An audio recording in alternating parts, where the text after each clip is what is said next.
children, welcome back to your biology class. We all are reading the chapter 6 life process, and we have read most of the things about nutrition, and today we are going to begin with the digestive system of human beings. What is digestive system? Digestive system is a system which digests our food, and it is divided into two parts.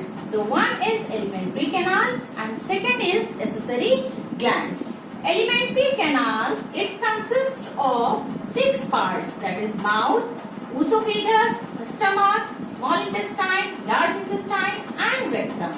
Whereas the second part, that is accessory gland, it contains different type of gland which are included in or which are involved in the digestion of the food, that is salivary gland, liver, gallbladder and pancreas. Today we have to read about these things.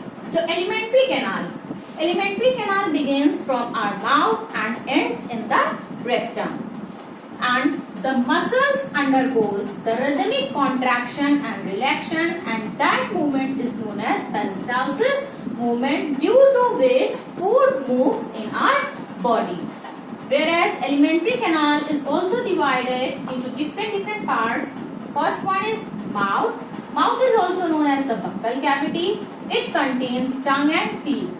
In tongue, the saliva is there which helps to digest the food or which helps to digest the carbohydrate. Whereas teeth helps in the crushing of the food, and there are 4 different types of teeth: incisors, canines, molar and premolar. These things I have described in a very good manner in your notes. You have to read it from that. And let us switch on to the next topic, that is esophagus. Esophagus is a hollow structure and it is also known as the food pipe. It don't have any enzyme, means no digestion take place in the esophagus. Whatever food is digested in our mouth, it directly reaches from esophagus to our stomach. The stomach is a hollow organ. It is a bag-like organ, generally J-shaped organ, and there are muscular walls, and that muscular walls are also known as gastric muscles.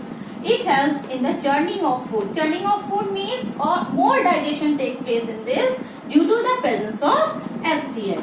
Then this digested food reaches into the small intestine. The small intestine, the stomach opens in the small intestine where absorption of food takes place. And the small intestines have finger-like projections called villi. That's why absorption takes place. Absorption takes place due to the presence of villi. After a small intestine, there are large intestine where no digestion takes place. It only collects the undigested food, and the undigested food reaches to the rectum, from where it removes or it is expelled out from our body. Now the second part, that is the accessory glands.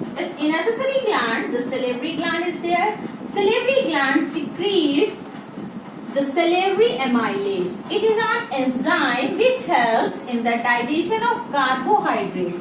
These glands are present in our mouth, in our buccal cavity. That's why the tongue gets saliva, and this saliva is full of salivary amylase, and here the digestion of carbohydrates take place. The second is gland is liver, and liver is the largest gland of our body. It secretes the bile juice. Bile juice helps in the digestion of fat, whereas bile is stored in our gallbladder. So what is the function of the gallbladder? The function of the gallbladder is to store the bile juice, and when there is a need of bile to digest the fat, the gallbladder secrete the bile, start giving the bile juice to our digestive system for the digestion of the food. And the last we have pancreas. Pancreas is also known as the mixed gland because it acts as exocrine gland also and endocrine gland also. So pancreas is also important to regulate our blood sugar because it secretes an enzyme that is known as insulin, which contains controls the glucose level in our body and perform the vital function. So that's all for today. We will meet in our next video. Till then, goodbye and take care.